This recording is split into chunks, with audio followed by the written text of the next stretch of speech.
Awesome. Yeah, I've been doing a lot of hockey recently, as we know. I'm the resident hockey fan here. But I've been shooting women's club hockey, D2 club hockey. They've both been in town this past weekend, so that's what I've been doing. Lots of stuff has happened since the last time we've talked, too. So our first topic today is the ASU Team of the Week, which obviously is our Sun Devil football team. Since our brief hiatus, ASU has tallied 2 more wins in the win column, one versus Oklahoma State and the other this past weekend versus UCF. ASU put on a show away from the Inferno at Oklahoma State in the form of a 42-21 victory over the Cowboys. Another win over the Cowboys since week 1 against Wyoming. But Sam Levitt and Cam Scadaboo strike again. Once again, we cannot talk about ASU football without mentioning those 2 powerhouse names that ASU has on their offense. Sam Levitt threw for 20 completions on 29 attempts for 304 yards, 3 touchdowns, and 0 interceptions. That was a career high for Levitt in throwing yards, I believe, since being here at ASU and transferring from Northern Michigan. And Sam Levitt was ranked number 9 in the college football quarterback power rankings last week after that absolute masterclass in Oklahoma. Once again, Scat Pack was the leader in both rushing and receiving aspects of the game. Receiving on only 4 receptions, he managed 121 yards and 2 receiving touchdowns. For rushing, for 23 carries, he gains 153 yards and 1 rushing touchdown with a total of 274 all-purpose yards. Just absolute dominant performance by Cam Scadaboo. And then other than Cam Scadaboo's 3 touchdowns, wide receiver Jordan Tyson was able to find the end zone once alongside running back Kyson Brown, who run the ball in.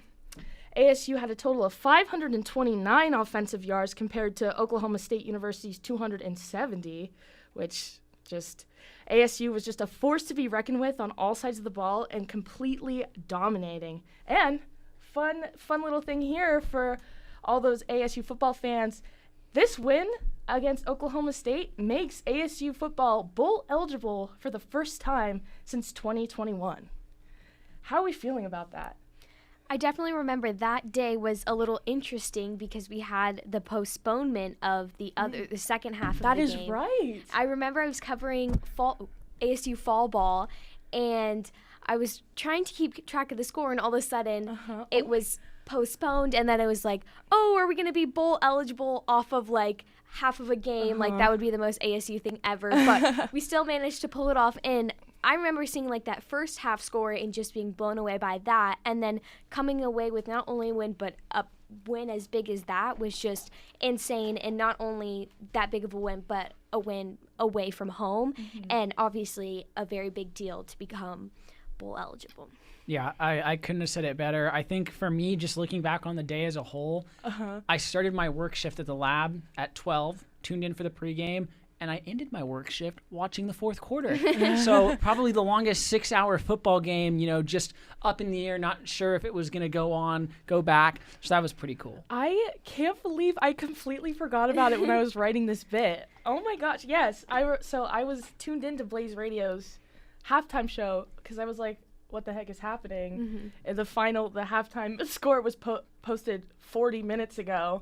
So I tuned in, and just the thunderstorms and lightning conditions in Oklahoma. What was it postponed, like an hour and a half? I don't 2 know hours? how long, but it was definitely, I think it was like, they pushed it from like 2 to 6 or something like that. I don't remember. It was crazy. I can't believe I forgot that, but yeah, crazy times there in Oklahoma. But I remember reading about that because the Big 12 rules would state that since there was 2 quarters of play, if they called it, it would have been an ASU victory regardless. So, yeah. Also, one of the big things that came out from that weekend was Cam Scadaboo injured. And he was ruled out against UCF due to a shoulder injury.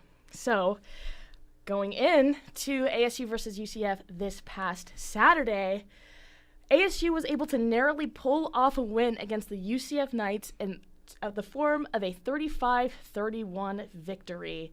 Like it was discussed, Oklahoma State has such a powerful rushing offense. They struggled a little bit in this heavily rushing-dominated offense, but was able to manage. A big area of concern for the Sun Devils offense was obviously producing without the all-star running back, Cam Scadaboo. But wide receiver Jordan Tyson filled that spot with 7 receptions, 99 receiving yards, and 2 touchdowns.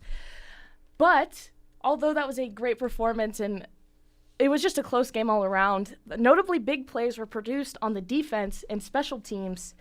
Linebacker Martell Hughes blocked a UFC punt that led to a punt return touchdown by defensive back Montana Warren. I just was there, and it was just so electric being there for that, so remembering. And because of this play, Martell Hughes was named Big 12 Special Teams Player of the Week. Made a little typo there. And on defensive back Lawrence Welch intercepted a pass for a 9-yard touchdown return. Sam Levitt also, while not putting up as big as numbers as he has been, went 16 for 25 on completions with 161 total receiving yards and 3 touchdowns. Once again, 0 interceptions, which is 2 straight games in a row without any interceptions since the first 2 games of the season. I was looking at the stats. Levitt was named Big 12 Newcomer of the Week for the 2nd time this season. So, yeah, just back-to-back wins for Sun Devil football. What are our thoughts about that? I mean, you look at the combined record with Coach Kenny Dillingham being 7-2 in 24 and already just putting that record from the previous 2 seasons to bed. And I think it's just cool to see, you hear the phrase thrown out there, activate the Valley. And seeing the amount of people, I saw some photos, obviously wasn't at the game. I was trying to, stay up with it as much as possible. But seeing the energy, the culture around the Phoenix, the Tempe area has shifted to where football's back. Football's big. You even look at the NFL scene with the Cardinals leading, the division. Yep. Football's back. So it's pretty cool. Arizona. It definitely is very exciting, and I've definitely noticed an uptick of people that aren't even Sun Devils now, just paying attention to the games, and it's gaining traction as a team and as a whole community even.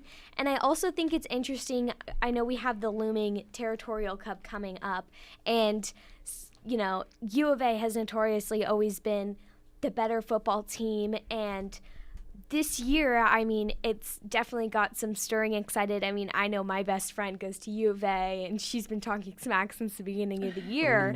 But now, you look at 7-2 versus 3-6, and tables have turned. Just look at the paper, right? It makes me excited for the Territorial Cup. I want to pose a question. Are you guys going down to Tucson? I wish I could, but I'm out of town. Oh, bummer. I will be home for Thanksgiving, so I cannot. Are you going? I'm going. My roommate actually is from Tucson, and so he said we are going to watch ASU bring down U of A, and I said, all right, we'll see. At the beginning of the year, I said we'll see, but like you said, take a look at the season results, and we'll see where the chips fall. It makes me excited for that. And also, like you said, just the community in the Valley. That game was our salute to service game for Veterans Day today, and just all the alumni that came out to support Sun Devil football. It's just amazing to see. Next up, we have our ASU athlete, Naomi Ruff. I'm pretty sure we talked about the triathlon team not too long ago about this competition coming up. An ASU triathlon team competed in the national championship and claimed 2nd place with 920 points, just 22 points behind U of A for first. Junior Naomi Ruff took home the individual title after her first place finish with the time of 59 minutes and 8 seconds, 12 seconds faster than the athletes in 2nd place, which, if you know anything about racing in general, 12 seconds is a very, very, very long time. This was Ruff's 3rd individual title this season, which solidified her as the program's 5th individual NCAA champion. Including Ruff's first place finish, ASU also had another top 5 finisher, an Amber Shellbush finishing 5th with a time of 59 minutes, 38 seconds after notching the second best run time of 17 minutes and 26 seconds. So I know we've covered this before. I'm pretty sure we talked about Naomi as well before. But yeah, just that Sun Devil triathlon team. Well, I mean, I think I'll just jump in right here with Amber Shellbush, which looking at that 5K time has me a little nervous because I ran cross country throughout all my high school. And, you know, I did a road race where I ran 16:30. I'll hang my hat on that. But in actual high school competition, my best 5K, to put it in perspective for you guys, was 17:12. And so her only being 14 seconds off of, you know, my time, you know, there is a huge gender discrepancy, you know, in running, obviously. And so I feel like more and more recently we've started to see, you know, the women start to push forward. And so, again, 17:26 is an incredible 5K time. And, you know, we touched on the triathlon team earlier, and it's just cool to see them having, you know, sharing in that success that ASU sports have had all season long. Definitely. And also just like the first place titles, I mean, 12 seconds is a huge amount of time, and as we talked about earlier, the triathlon team has only been at ASU for 9 years, and they've been champions 7 of those 9 years. I mean, I don't really think we have many teams that have been champions all but 2 times, Yes. two of their years here. So I think it's a very cool team to start to look at and pay attention to. I know I have after I discovered it for doing research for this show. Well, and also, like you said, that was a blistering, like, fast pace. I'm just curious who she was second best run time. Who was the first best, and how fast were they? But moving on, our ASU game this week, well, just as of recently, we can't go on this show without talking about ASU volleyball.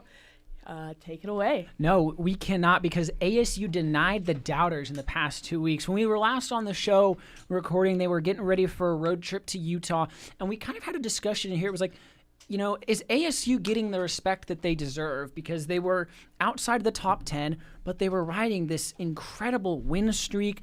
You know, they had beat ranked opponents. They'd only lost to, I believe it was only the loss to Nebraska at that point in the season. And Baylor. Sure. Okay, so they had 2 ranked opponent losses, 2 of which are still in the top 10 as we speak.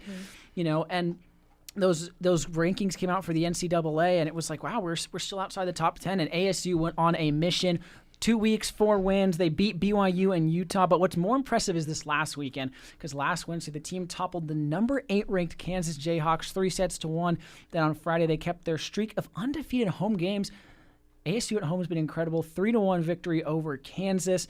I just want to hear from your guys' perspective. You know, Sun Devil volleyball is coming into the final 5 games of the regular season. What should the expectations be for postseason? And what is it about this team that just has got them to this highest of highs, it feels like? I definitely feel like we should have some high expectations for their postseason run. I mean, I know we've had high expectations for other teams like soccer, and that didn't necessarily pan out the best. But especially for volleyball, I feel like even last year they had good momentum during the regular season, and I think that this year especially they have so much more eyes on them, and it just seems like they're going up against these ranked opponents, and they're not only winning, but they're winning by a lot. And they have the momentum of being at home, and their coach and everything is kind of just coming together, I think. I mean, and has been coming together for quite some time, and I think the ball has just been rolling for a while, and it's kind of time for some gains out of that. Well, if you just look at this team's statistics and records, they are so incredibly consistent with sweeping opponents or dropping one set just to come back for the rest of them. I just think there's so much talent in this team, and they have so much to work with. And the culture around the team, I think I just saw a video of setter Argentina Ung, who was talking about how just she was a transfer from Washington State, and just how the culture and the coaching, she knew exactly what she was coming in for this team, with JJ and everything surrounding the team. It's just so impressive, and like you've said, beating these ranked opponents, almost sweeping these huge ranked opponents in volleyball schools. it's just I feel like a lot to look forward to, if not even this year, but in future seasons as well. So, yeah. Yeah, I mean, again, 3 of their last 4 wins have been against ranked opponents with, BYU, Utah, Kansas State. And I just want to, I know we've shouted her out on here before, but senior Jelly Sear surpassing an impressive mark, 1,000 kills all time, not to mention her 19th straight match with double-digit kills. Her 19th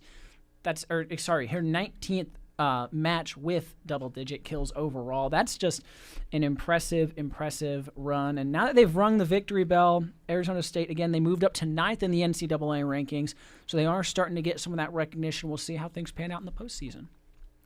So, yeah, next up, our ASU high school prospect, Declan Kelly. Another swimmer here for us. So what do we got about him? Well, first of all, I want to toss this to Ella. Why in the world do you guys do swim in the fall? That is so foreign to me.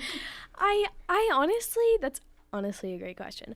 I don't know why we don't do it as like a spring sport, because I feel like our Arizona spring sports are baseball and tennis, I believe, are spring sports, but we don't, at least at my high school, we're a big tennis school. But I don't honestly know why we have swimming right now, but I do know that we just had some state championships rolling in and all of that. So it I guess it's coming to an end, but I don't know why. I feel like right now, I mean, it would be terrible to swim. Terrible. I mean, that's the thing, is like, it got cold here. I don't know about you guys, but yeah. it's cold, and I was like, I wasn't ready. I'm from Washington, so it's way colder there than it is here, but I think I've gotten acclimated to it for the point I literally wore jeans and like a long sleeve shirt and a hoodie to the football game on Saturday. It's been actually like, I've been cold, and I'm going to go home and it's going to be actually cold. I'm going to be like, oh yeah, no. As somebody that's from here, 80 degrees has me freezing. Yeah, I mean, like, I'm such a baby. the temperature swing, I was talking to my mom about it. She's like, I thought it was just so hot and like you couldn't even stand. I was like, well, yeah, that was when it was 115, but now it's like, we're going in the 40s and 50s in the afternoon, and it's like, how can you even, just the swing from summer to and then and it's not even yesterday, winter yet. It was in like the 80s all of Yes. a sudden. So yesterday I was like burning up because I didn't expect it to be in the 80s, I but was shooting a game. that's Arizona for you. Sorry. No, you're good. I was shooting a game yesterday, and obviously in the Mountain America Iceplex, it is freezing in there. So I was wearing like 2 pairs of pants. I was wearing a long sleeve shirt, a jacket, a sweatshirt, all the whole 9 yards. And I was walking from the light rail to Mullet, and I was like sweating. I was like, why is it? It's 82 degrees outside. It was just 61 the other day. Yeah. Anyways. Well, one guy who's cool, calm, and collected is senior Declan Kelly. He boasts quite the record. At 17 years old, he's an AIA Division II champion. The Scottsdale Desert Mountain High School, that's a $4 name, not only holds multiple school records, but he can also say he swam with some of the best athletes in North America. I was doing some digging on this guy, 17 years old, and you're competing in the Canadian Olympic trials, trying to get into the U.S. Olympic trials, so you got to be pretty good. So I dug a little more. In that one, he competed in the 400 and 18-meter events, but he also made the decision to begin his collegiate career a few months ago at the University of Wisconsin. This is what he had to say. After careful consideration, I'm super excited to announce my commitment to the University of Wisconsin to continue my swimming and academic career. I want to thank my family, Coach Scott, and the SAC staff and team for pushing me to be my best self and supporting me. Thank you, Coach Yuri, Matt, and the whole Wisconsin team and staff for making this place feel like home. This guy seems to got it figured out. What is it with Arizona producing just, all-around athletes in the swimming world? I definitely think even though it's a fall sport for school, it's still the overall climate of Arizona is the perfect breeding ground for swimmers. I mean, where else can you, even though it just now started to turn cold, where else can you swim from April to essentially October, November? Not really anywhere else in the world. And not having the humidity is also an added bonus. For sure. And I definitely think that it's also one of the only things you can do in Arizona, like handle the temperature wise, because if you're out there, I mean, I used to play like summer baseball, and that was absolutely terrible. I can only imagine. Playing baseball in like 120-degree weather. I had to wear one of those like cooling towels, and like I'd run to the stands, and my mom would just like dump her entire water bottle on me, and I'd go out back to play, and it was just terrible. So it's kind of just one of those only things you can do. But Desert Mountain was in my high school's district, and it's a huge school just in general, and it's a huge school for sports as well. And they're up super north in the mountains, and it's kind of just lots of money into the school. And he mentioned swimming at SAC Scottsdale Aquatic Center, and those are just major names in Scottsdale and in Arizona. So it's definitely puts the equation together for a good athlete. I mean, yeah, this is not the first time we've talked about a swimmer. It's not the second time we've talked about a swimmer. I think that's just the consistency of producing these crazy swim powerhouses out of just these little corners of Arizona. So, I mean, yeah, just like, I guess that's all. I don't know. Yeah, number 1 ranked swimmer in the state, number 12 overall in the nation. He's making hay, and we'll see what he can do at Wisconsin. So, last but not least, we have our ASU sports topic with ASU football recruits. Over the weekend, ASU football had a pool of prospects come out and visit, and by Sunday morning after the victory over UCF, ASU had 3 wide receiver commits. Also, ASU's football's head coach Kenny Dillingham told reporters in the post-game press conference after UCF that he had to be quote-unquote quick due to him having to head to Topgolf with the prospect pool in attendance. So, gotta love those Kenny Dillingham moments.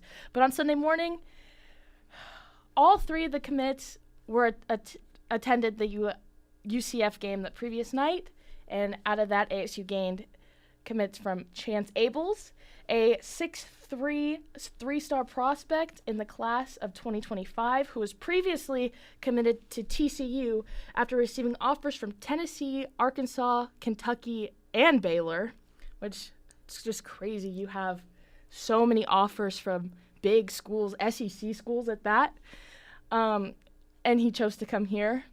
Not saying that as a dig or anything, but that's just crazy to me. Yeah. Then we have Jordan Scott, a 6'7" JUCO receiver from Southwest Mississippi Community College. He is the most sought after JUCO wide receiver, being junior college. And ASU has had success turning junior college players into conference players in the forms of NFL stars Brendan Ayuk of the San Francisco 49ers. From my hometown. Yeah, whatever. And Rashad White of the Tampa Bay Buccaneers.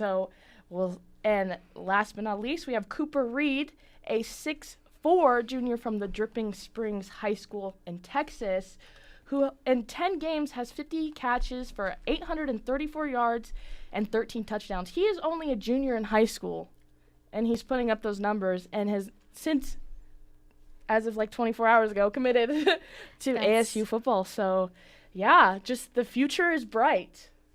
Definitely. It definitely is bright. And it's amazing that we have, I mean, this is just 3, but I mean, just 3 players is a lot when it comes to any sport. And we have this many people that are this interested in playing for ASU and even turning down offers from SEC schools. And I also can't even imagine being a junior in high school and being committed to a college for any for sure. sort of sport. Anything in general. Yeah, but that is just an amazing thing to see, an amazing sign to see for ASU football as well.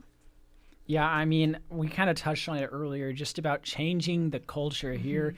ASU's become a place where you're going to go to be sought after and to get attention now on the national scale, as we've seen, whether it be in the Big 12, whether it be in the AP rankings, which we are closing in. And I know we didn't touch on this earlier. We've got 2 more games coming up with some big implications. Kansas State this weekend, BYU the next. And I was telling Jordan about this earlier, and Ella, you weren't privy to the conversation, but they announced the start time for the BYU game, 1:30 on Saturday afternoon. But you want to know why? Channel's ESPN. You know what that means? It means we have a chance, an ever so slight chance to potentially be on College Game Day. It's been tossed out there a couple of times. If we win the Kansas game, ASU will 100% be ranked. I hope so. Fingers crossed it's cooler. Because that 5 p.m. 5 p.m. game was actually like Kansas. Horrible. miserable. Horrible. The weather was terrible.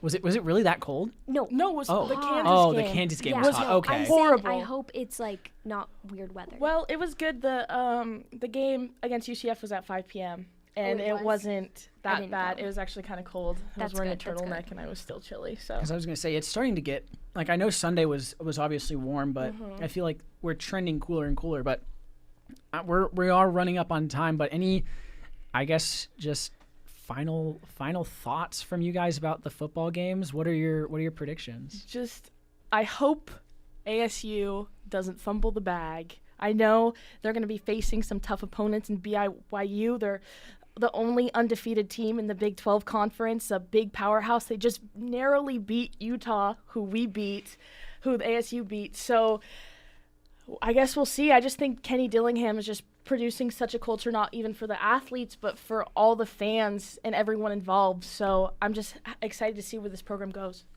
All eyes are on us, so hopefully we don't make ourselves look dumb. Yeah, well, hopefully we'll come back with some good news next Monday, I guess. Fingers crossed. So thank you for listening to Monday's edition on Onward to Victory.